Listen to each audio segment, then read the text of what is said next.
Hello, everyone. We have some people coming in. I'll let them come in. Probably getting the licorice. Did everyone get the licorice outside? That's awesome. Hi, my name is Mike Morrison. I write Mike's Bloggity Blog and a column for Metro, and I am excited to be here because at the last PechaKucha, I was the bartender. So it's a really big jump. A little nervous. So first of all, I want to say thank you. I'm so glad you guys all can make it. That is something Joan Crockett doesn't hear very often. Ooh.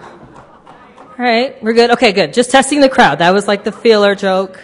We're good. All right. So, is this anybody's first time at PechaKucha? Oh, awesome.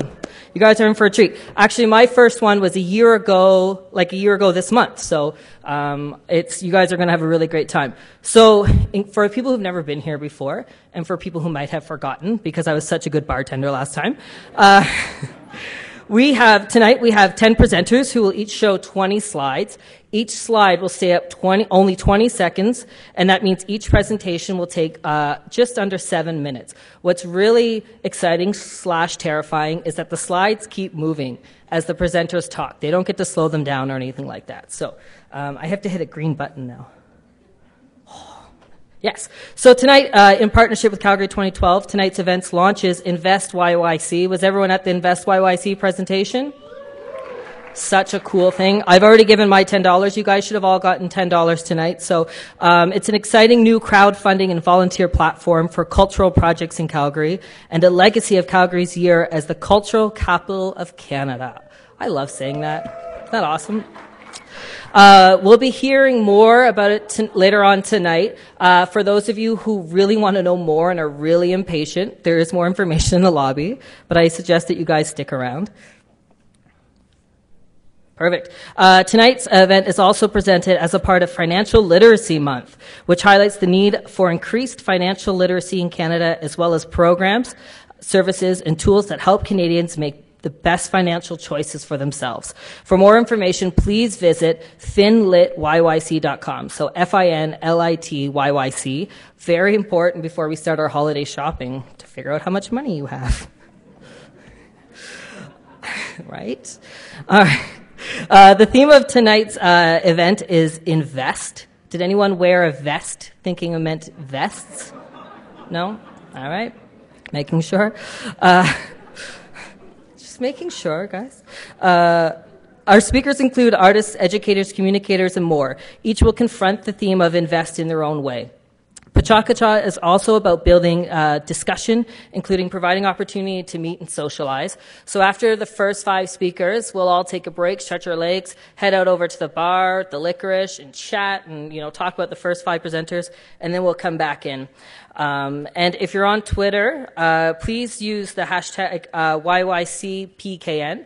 That's how we kind of get we share information. I know there's lots of people watching online. This is live streaming tonight as well, so everyone can kind of follow along, and hopefully we can get YYCPKN trending. That would be awesome. So before we get to our next speaker, I'm going back now. Uh-oh. All right, here we go. So before we get to our next speaker, I just want to say that I got to speak at PechaKucha a couple months ago, early February, and I know exactly what it takes to be up here, and it's exciting and nervous. It also takes 3 glasses of wine, so it's great. Okay, the jokes. That's all my jokes. That's all I have. All right. Our first speaker of the night is Sheldon Dyck. Sheldon is the president of ATB and Investor Services, Chief Invest. This is the longest title ever. I'm going to start again because I want to make sure I say it right. Sheldon is the president of ATB Investor Services and Chief Investment Officer for ATB Investment Management's award-winning Compass Portfolio series of mutual funds. That is amazing. Whew. If he says that title in his speech, that'll be the whole thing. You don't need to say it, Sheldon. A chartered financial analyst, Harvard Business School alumni, member of Mensa Canada, Sheldon founded the wealth management arm of ATB Financial 10 years ago. Since then, ATB Investor Services has grown to manage more than $7 billion in assets in over 240 Albertan communities. Please welcome Sheldon.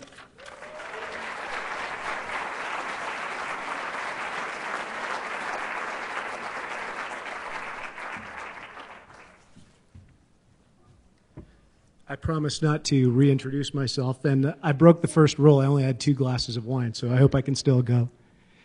I actually, there we go. I actually learned most of what I know about investing early on the farm and spending time as a kid around farmland as opposed to on Wall Street or Bay Street. And on the farm, you learn one very simple concept very quickly, that you can't consume everything you produce in 1 year. That you've got to save some of these seeds to plant to have a crop for next year, or you're not going to have food for the following year. And it turns out that as human beings, that's one of the hardest things that we have to do, is delay instant gratification for future gratification, even if it's way, way greater. So basically, we're dumber than squirrels. In spite of these giant brains that we have, tomorrow us is way, way stronger than today us. And it's getting stronger.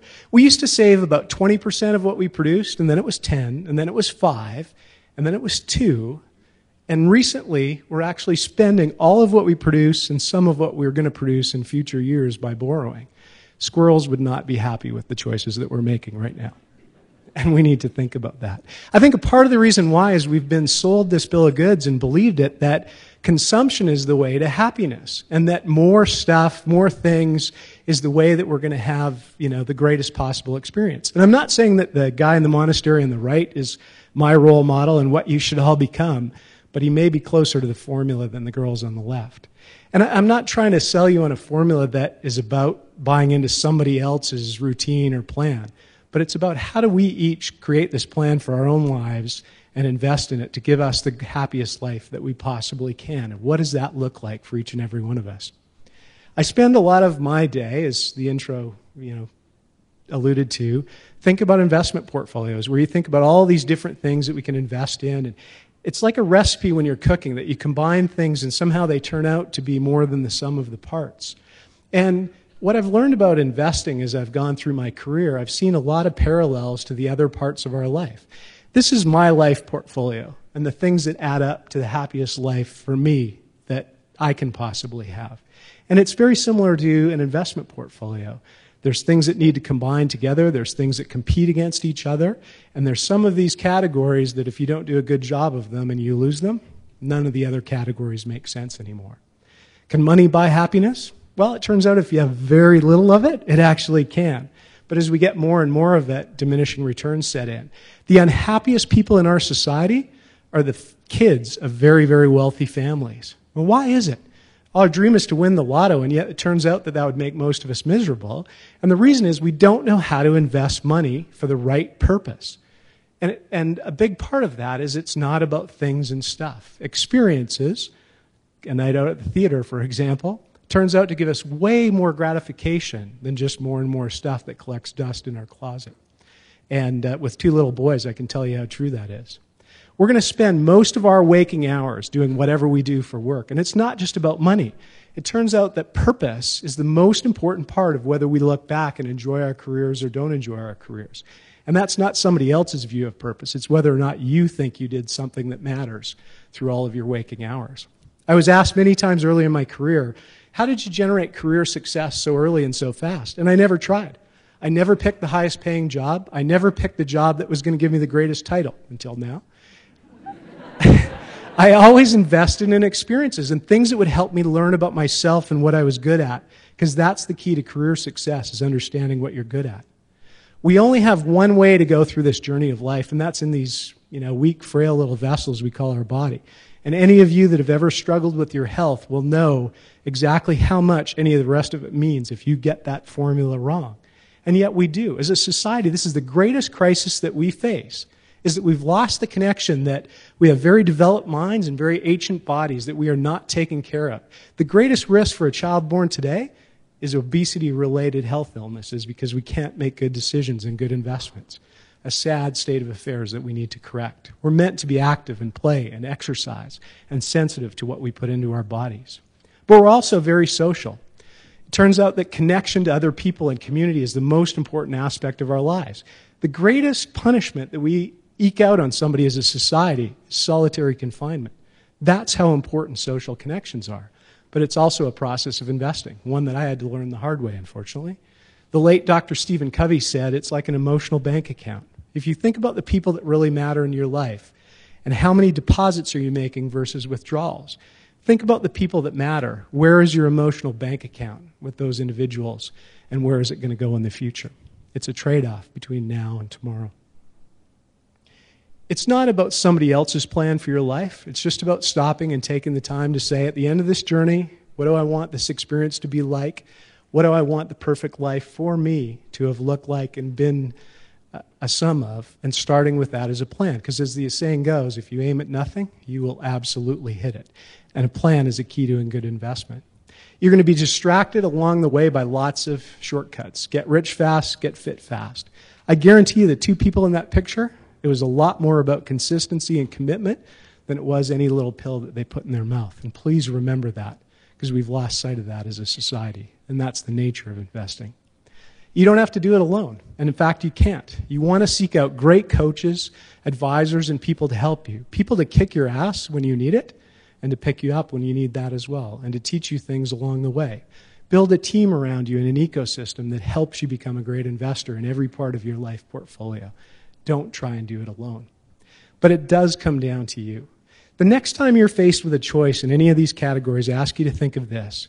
Don't think of it as this one choice that you're making for a life. Think of it as a path and steps that you're taking down a path. Is it leading to you towards the life that you want to have, or away from that? And think of that choice in that context. A great thing happens. At the start of investing, it feels like we're making sacrifices and we're delaying gratification. But as we do it more and more, in this crazy world that seems unpredictable, we're really learning how to control the hardest thing, which is ourselves. Thank you.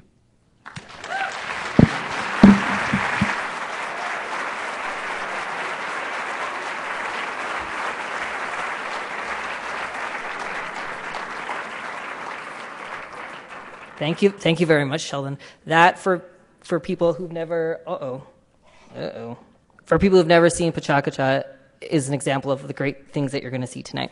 I forgot to say this earlier. If you're a friend of Kelly Stewart, you left your cell phone outside, and it's at the main desk. So because you keep texting Kelly, and she's not getting them. So, or Kelly keeps texting you. So I mean. Okay. So unfortunately, our second speaker of the night is sick and is unable to attend. Like a rock, Terry Rock has stepped in. He literally found out a couple hours ago. So he's going to come up here tonight. In case you guys don't know who Terry Rock is, he is the president and CEO of Calgary Arts Development. He is also my neighbor. And I'm sure you're going to fill in more about yourself. Everyone, Terry Rock.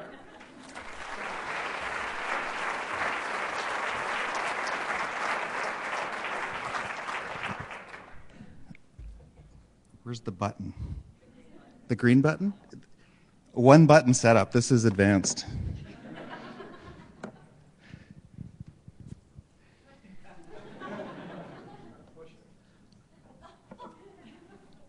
Oh. Okay. I got to invest in myself this summer. I started in June a 3.5-month sabbatical. I started at the Banff Center for the Banff Center in Banff, and I was in the writer's studio. Number 4 was my studio, and I spent a whole month there, about 9 hours a day, reading about the arts. And then my family bought a used motorhome, and was talking about investing. We decided that one of the greatest investments we could make is in our family and to learn about our country. And so we took Magnum, the Majestic, on a trip across Canada this summer. We started by picking up our son Simon in the middle at Arts Trek, which is a week-long theater camp put on by Theatre Alberta. It is an amazing, amazing thing. This guy looked forward for about 6 months being able to go to Arts Trek in Red Deer, and that was the final thing.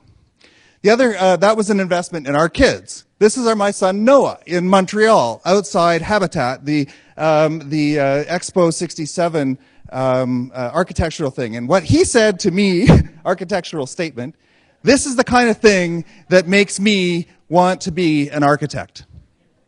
Investing in kids. We were in Prince Edward Island, and my kids by this point in our trip, we were sitting in downtown Charlottetown.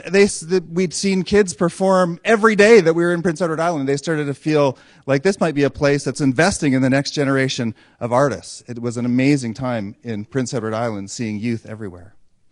Here's my kids in a fountain in Quebec City that was purchased for Quebec City by one of the leading business people in Quebec. They bought a fountain from France and plopped it in the middle of Quebec City. And on a hot day, it was perfect to cool off, and I think it was an example of how we can invest in public spaces.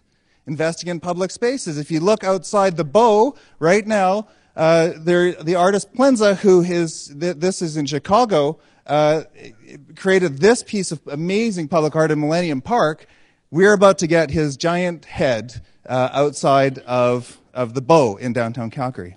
What about being able to drive to Prince Edward Island, investing in infrastructure that allows you to drive across the ocean into Prince Edward Island for about 12 horrifyingly scary minutes to get actually there, and then of course the cheesy spelling PEI photo. Here's an example of public art in a city that was trying to invest. I'm not going to name it. It's a city in Canada. That was trying to invest in great public art, and this was a great piece of public art, but it took us like this crazy amount of effort to get to. Meanwhile, we're traversing boarded up storefronts in streets that were not interesting. Get your priorities right when you're making your investments. This is Robert Lepage's Moulin à Images in Quebec City, and if you want to talk about a place that knows how to invest in public space in ways that are amazing. That is about 2 city blocks of high-def animation projected. This is Le Chemin Invisible, a Cirque du Soleil performance underneath an overpass in Quebec City. And the point I'm trying to make and why I brought these images out is that Quebec doesn't go halfway when they're investing in culture. Here's people flying off the underneath of these overpasses in downtown Quebec City. A free public performance, thousands of people there on a Sunday night watching this. And talk about investing. How do you get to fly from the underneath of a bridge? What kind of commitment is that to your career as an artist? It was an amazing show, and it's another interesting concept is that Cirque du Soleil is putting in place in front of people the next generation of artists that are going to perform in the touring shows. And Quebec City and the Cirque have this great situation where thousands of people are experiencing Quebec City, and Cirque is growing the next generation of artists. Here, another example of investing. We got to spend a day at the National Gallery and talk about learning about the Canadian identity. This is outside the National Gallery. It's Maman, and it's an amazing piece of public art. And you're starting to see a theme. Why is it important to invest in our Canadian identity? This is in Wisconsin Dells, Wisconsin, and it's a restaurant called Moose Jaws. And it is a Lampoon Canada themed restaurant. There were Saskatchewan sodas. There was all kinds of crazy stuff there that was we just couldn't believe it. So I always knew Parliament was crooked. Ooh, yeah. And my kids got to tour Parliament, they got to tour the National Gallery, and they got a sense of Canada that they did not have before. They did not have an understanding of our city. They loved it so much that, of course, our last name is Rock, so we created an Inukshuk outside the Wawa Goose in Wawa. We felt so Canadian at this moment in time. The Canadian flag on the Trans-Canada Highway. Okay, so we were really bonding as a family. Here's my son Simon. You might see him at Loose Moose every once in a while. This was at Second City in Toronto. He is maybe one of the biggest improv fans in our country. And I want to shout out to Loose Moose. And I saw Andrew here. for investing in the next generation of artists, because that's what they're doing at Loose Moose, and they've created someone who's a huge fan. Our family got to spend an amazing amount of time together, and we ended up at a ball game in Minneapolis, and I thought it was impossible for the trip to go better. And then a foul ball came, and we got it. This is right near the end of the trip. So, spend 41 days on the road together with your family without the pressure of work. I got to dump it all before I left, and you end up being a happy family of rocks. Thank you very much.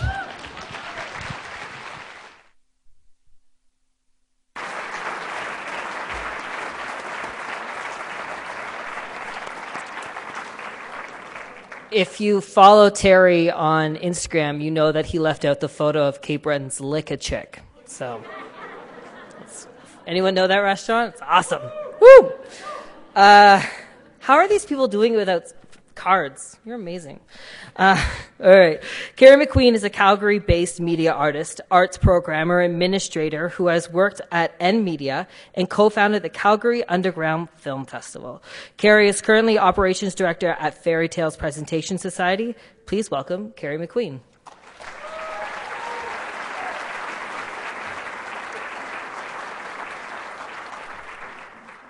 Awesome. Well, you're lucky, Terry. I just am recovering from the stomach flu, so I could be having you do a double hitter right now. So, okay, I'm Kari McQueen, and it was really interesting. When I was first invited to speak tonight, my first thought was about invest as money. So, of course, I like rocks, and this came to mind. So I was thinking about invest. I looked it up on the dictionary. It has all these awesome, really neat root word meanings. I started to go there, and then I realized, what am I thinking? I got invited because I'm the hired gun in Calgary. I write grants for everybody. That's how I make money. I'm also a media artist, and I'm really, really connected to the intersection between art and technology. So I picked this picture because I thought it represented that well, and it was pretty. And actually, beauty aside, I think that microchips and controllers represent investment in terms of technology. It's fluid and it's changing. But one thing that's really important to me about these images is that I want to go deeper. I want to go deeper as an artist, as a creator, as an event planner, and as a fund developer. Now, talking about investment in terms of arts and culture is sometimes a little difficult because arts and culture can be a little ephemeral. It's not easy to feel like you have money dropping into your pocket when you experience the arts. In fact, sometimes you may think it's the exact opposite. It might be just like this image here, where you look at that and you can't imagine really laying it out like a map and going, let's see, if I do 1, 2, 3, and 4, I'm going to end on 5 and be rich. Yay, success. I find often that the arts and investing in them is like a flight of fancy, like this cat I found in a mall window of all places in Chinook Center. It's taking a risk. Risk-taking is what investing is all about, especially in arts and culture. We're used to investing in this culture, our business culture, looking for outcomes and results. In fact, what we want is this. You know, maybe I'm here, you're thinking, to give you that third eye magic in terms of what's in the future. If I invest in this painting, that performance, that artist, am I going to make it? Will I be famous? Will I be rich? Unfortunately, I can't tell you that. So instead, maybe what I'm here to try to do is offer you the recipe for success. If anybody knows me, you've probably had my truffles. Anyway, these fine truffles are great. It's an experience you're going to want to come back for again and again and again. But like any successful recipe, it's not going to work exactly the same every time. In fact, sometimes your recipe seizes up and you lose the entire batch. And that's the risk you're going to take with the arts. You never know. One really great example of the arts working as a recipe for success is the Fairy Tales Presentation Society, where I work. We do this queer film festival annually. It's 15 years old, and it started as an idea about people in a community that wanted to see themselves represented where they weren't. This is one of the ways that arts and culture is a really valuable investment. What's really big in the city right now is cultural spaces, public spaces. We really need these in order for the arts to be rich, for culture to be vibrant, and to have spaces to meet and exchange and share. This is really critical. This is East Village. It's come alive in a very, very short time since it's been developed from a rather abandoned riverbank side to a really active space. But you can have all the best venues in the world, and if you don't have people filling those venues and filling that swag, really literally in this case, you have nothing. So investing in culture is about investing in people. It's about us. That's really critical. You can't tell anybody culture's valuable. You just feel it. And this wonderful sculpture that just went up recently by Jill Anholt at the Center Street C train station, I think it is a great example of what I get told every day by some people. They ask, why should I invest in art? It's just not in my life. This is a great example of pointing out to us, yeah, it is. It's in our shoes, it's in our clothes, it's in our jewelry, it's even in my eye sock that houses my iPhone. I think another thing that's really important to remember about arts and culture, it's about experience. It's about qualitative experience. It's not just about quantitative experience. Well, it can be. Sometimes you can collect paintings and hang them on your wall, but it's about sharing with other people a time and a place. Again, it's ephemeral. Investment in ourselves and in culture is also about time. You have to spend time with it to really get what you want out of it.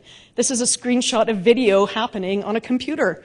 Did you know that it takes about 5 to 8 hours for every minute of video you're watching, and that's an easy minute. So that's a really concrete example of the time it takes.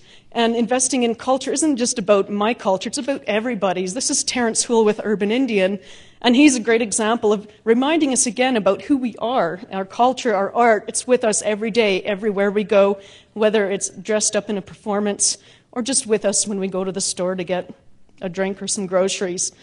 Calgary's Pride Street Festival and Parade is another great example of investing in culture and community. This has grown to be Canada's third largest Pride event with over 15,000 people every year. Again, it's a really wonderful example of how we can invest in ourselves and how we grow as a city. Now, sometimes I get asked, because I work in the arts and I fundraise in the arts and I create events in the arts, what's left behind after everybody goes home? Well, there's a lot. Calgary Underground Film Festival started as 6 people, me being one of them, throwing our pocket change on the table and taking a risk. We invested in the idea that this could be something big and it's something wanted. Next year will be its 10th year. This is Global Fest in East Calgary. This started as a sense of ownership and value and community, where people said, we've had enough in Forest Lawn in the southeast. I'm being told we're not good enough, so they did something about it.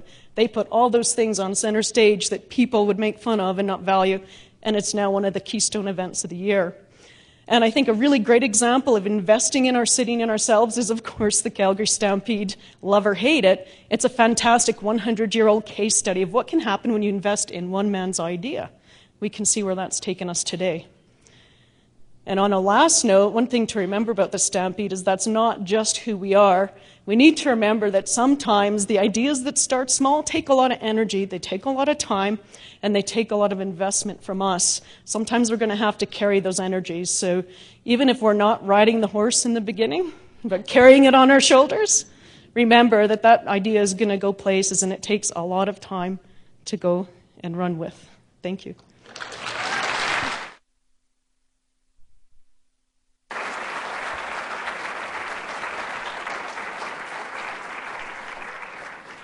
Thank you very much. Hafiz Mitha works with a team of individuals who use technology to build platforms that disrupt norms. Joy is a software development agency that works with companies to help streamline tasks, engage employees, and improve communication. Projects include Katipult, a crowdfunding platform created to help organizations raise funds while providing transparency to donors. Please welcome Hafiz Mitha.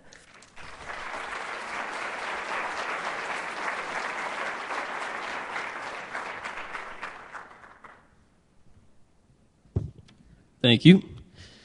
So I'm 0 for 2. I had 2 beers. Sheldon stole my speech. And I'm wearing a vest, so 0 for 3, I guess. That's not a real vest. Joy Media is a web-based software company. We build a lot of cool things. And we talk about investing all the time. Do we want to invest with the right clients? Do we want to invest with the right people? It really comes down to who you want to spend your time with. I'm not here to talk about who we invest our time with as a company, but I'm really here to talk about our community initiative and how one little project got us from where we were in 2008 in my condo to where we are today. As a startup, we had no money for marketing, so we thought, what's a good way to get our name out there, because we have an idea to get community involvement, but also marketing dollars. So we started a Joy to the World campaign, which is a shoebox campaign that really focuses on giving to the less fortunate of our own city. This is a team that first started the company. A lot of these guys didn't work for us. They were interns. We did use free labor. We gave them a lot of good food and beer. But they helped us out. that day at our launch party, not only launched Joy Media, but launched Joy to the World. We had some media exposure, and this was a big thing in our history. The Wildwood Elementary called us up and they said that we want to focus on providing for a local organization because a kid brought the media piece that we got to their classroom and said we want to deal with these guys. These are some of the kids that we worked with in the beginning. And when Wildwood Elementary picked us up and they said we want to work with your organization, this opened the door to the Calgary Board of Education, and now we work with over 30 educational facilities all the way to the U of C, to many different organizations. So it's a cool thing to be part of a children's development at that young of age. We've had a ton of support throughout the years, and my parents actually have a shop which they gave us here, so it's a little bigger than my condo. But we quickly outgrew this, and because we were taken away from the business, which I kind of felt bad about as well too, we got Maple Leaf Storage to give us storage the next year. And we needed the space. We had a lot of church groups. We had a lot of different organizations. Tons of different university kids were coming to us to sit and actually quality assure the boxes. Because what happens is we get the boxes, we have to actually sort them and then deliver. But it really requires a ton of time. But as you can see through these images, we didn't know what was going to be coming until we actually did this project. So this kid, I honestly don't even know his name. He's a champion. If you know him, don't tell him we're using his picture. I didn't get him to sign a form. So, but he's a champ though. He's the kid that really, and I think people are yelling at him like, help the kid. He's got 4 boxes. I'm like, no, let me take this picture. That's awesome. So we really broke down barriers with a lot of the students that we worked with. And when we're actually delivering boxes, when you're really scared of people that are in unfortunate circumstances, and you actually deliver boxes to the less fortunate in the city, you really break down barriers. These people are awesome guys. And this guy on the right, actually in the hat, I see him downtown. He used to scare the hell out of me, but he's actually a cool guy. And you really find out that they're just victims of unfortunate circumstances, and you really work with them. So throughout the years, the ROI on our little project to get our name out there, we've raised close to $300,000 in 4 years on bare necessities. We've got over 10,000 boxes out there. We've worked with countless organizations. But every single event that started with that one little piece when we started has launched to where we are today. So Baby Jesus, my business partner there, going like this, is Peck. He's not here tonight, but this was the launch party that we had at Belgo last year, and we have one every single year. But it was a big event because not only did we launch our campaign, we launched Katipult, which we worked on for the last year. Now, Katipult is a crowdfunding platform that allows organizations to raise money online through demonstrating impact. The images that we were taking throughout our 4-year tenure really brought people into the projects. Like they felt like they were a part of it. They would take more boxes every single year. They really made it viral. When my van got stuck in front of Wildwood School, spinning out and it's spitting dirt at the wall, that was being shared all over online, and people loved it. So when we launched Katipult, we had a lot of successful projects. Here's one of them that's in the process right now. But we really wanted to demonstrate impact. How is your money making a difference? Is what the real goal of this. So we created milestones. We have people, updates, descriptions. You have the ability to donate, but a picture is really worth a lot of money. Last year, we raised over 4,000 boxes and just around $12,000 in about 3 weeks. But at this point, we were about at $4,000, and I was at Walmart with 2 other individuals. We sat there for probably about an hour while a poor lady had a little gun to do every single little piece manually. But as soon as we posted that picture, there was a spike in some of the donations. I think we went from $4,000 to about $7,000 in maybe 2 days just because that picture really got viral. So this is stuff that we bought. Everything that we do buy for the campaign is brand new. And what we felt that day was that there was an army with us. We only had a couple of people that was in the actual store. But when you can share pictures like this and really be a part of the project, it really touches your heart. And really what we want to do is demonstrate that it's investing your time is the biggest thing that you can do. Everyone talks about investing money. We started the company with a goal of giving back to the community and doing what we love for a living, which is building software and adding value. And that's what we're doing. So throughout the years, we've done a lot of cool stuff, but we're most proud of our campaign, which launched in 2008, which now became Katipult, which now you've seen tonight. We're working with Invest YYC, and we built the back end based on Katipult's software. So we've now gone from a little campaign, started with 350 shoe boxes, to now licensing a product that we can give to organizations to actually raise money for themselves. So what I want to tell everyone today is that you never know where things are going to go if you don't try. It was a long shot. We had no idea that we'd be here today, we were lucky enough to win the Enterprise of the Year award last year, small business, and really follow what you love. So this is funny for two reasons. 'Cause my nickname's been Bean my whole life. The mustache is hiding it right now, but I actually look like Mr. Bean quite a bit. And I just outed myself in front of everybody. But I didn't even know this. He has a master's degree in electrical engineering, but he's a comedian. He's a royalty in Britain, I know. I get pointed at a lot of times.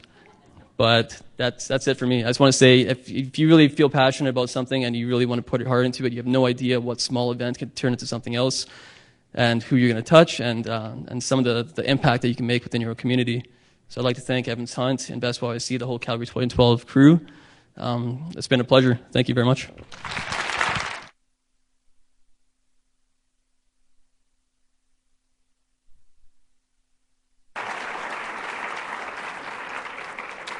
Excellent. I love these events because I've actually never heard of that program, and now I'm so excited to go and look into it, and I'm taking notes, and it's so wonderful.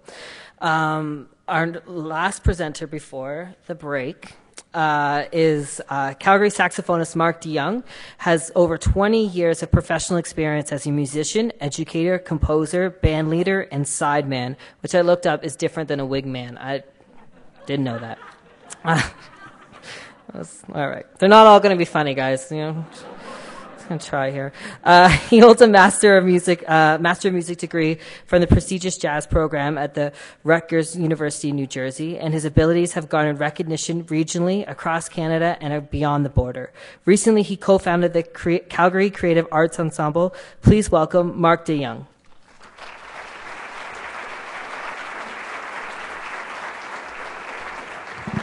Check, check. Thank you very much. That first slide that you see in front of you is a picture of a home. And, of course, the first thing that I thought of when I was thinking about invest, one of the most traditional forms of investment. But in a bigger scale, I wanted to think about a home representing an investment probably by family and community more than anything. And as a musician, that was very important to me. What you see in front of you now is the investment by the government. Past, when I was in university, I was granted a small award of $450 to acknowledge my study in music. And importantly, it made me realize that maybe other people appreciated what I was doing other than just my parents. They often say that when you want to become a master of anything, you have to invest at least 10,000 hours.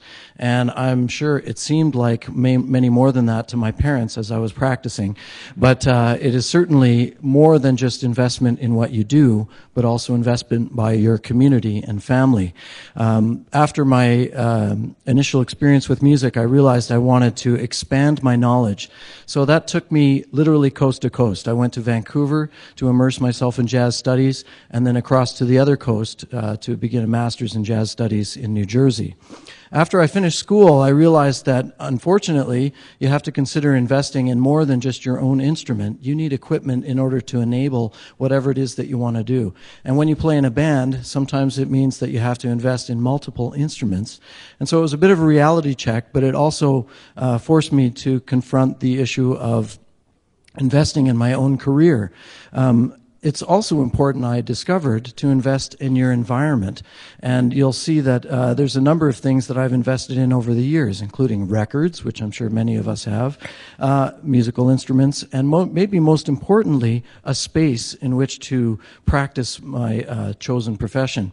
When it comes to creation of music, I find that it's one of the most challenging investments of all. In addition to investing time, it's really an investment of my own personality, investing the time to face my own challenges as a musician, and hopefully moving forward with that.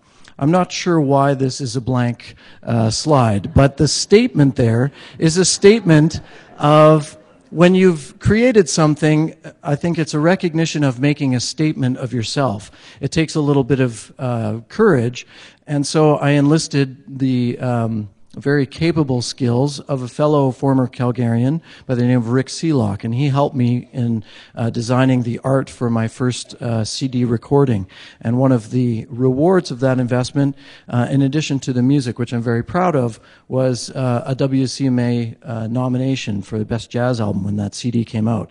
After you do the initial work in creating a product, then of course you have to confront promotion. And so it is also, as a musician, it's a very big investment of time. The concept here is, since the music was a snapshot of my life, I wanted to continue with that idea and promote it as a film and the soundtrack to a film.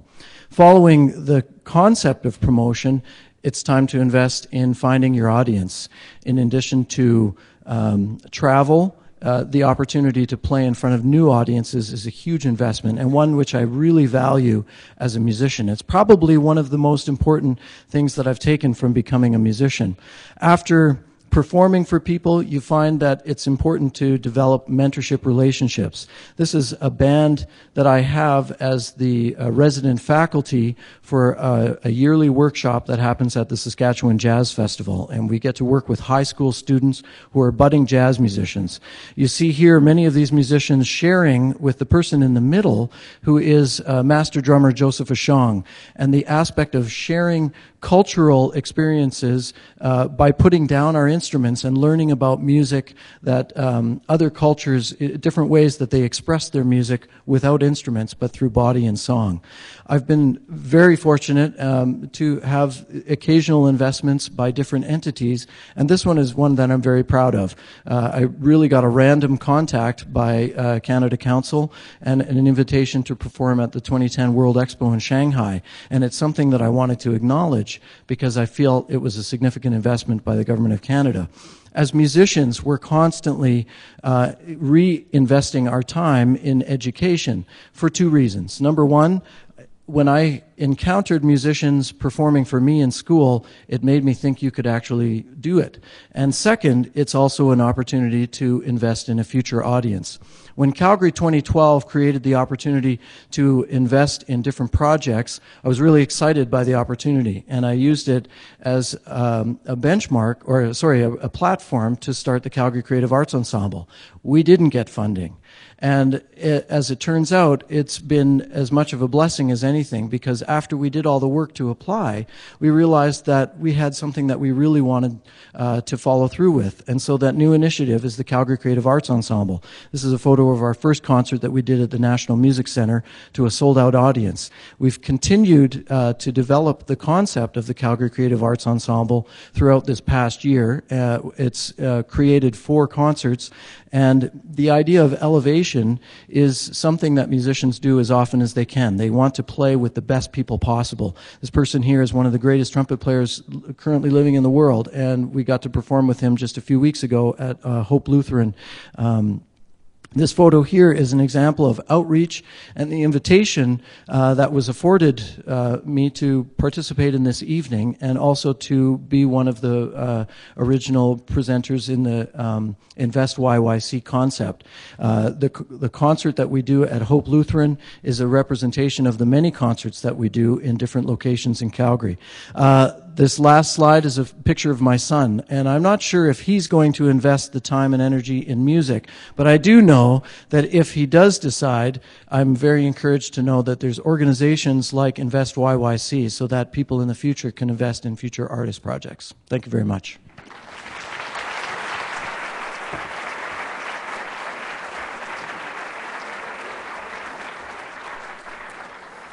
Excellent. Thank you very much. Before we get to the aforementioned beer break, I do want to mention that Mark does have his how do I say it? What you should invest in Invest YYC, his program on Invest YYC right now. It's called Lift Off, the Calgary Creative Arts Ensemble Concert Series. So you guys all have your $10 cards. If you choose to invest with Mark tonight, you just saw how far he'll make that money go. So he'll also be in the lobby if you have any questions. So now it's time for a beer break. Drinks are available at the bar in the lobby. Please socialize, ask questions, generate conversation, and join us back here in 20 minutes. We'll be playing the Sweet City Lip Dub on the screen when it's time to return to your seats. Thank you so much.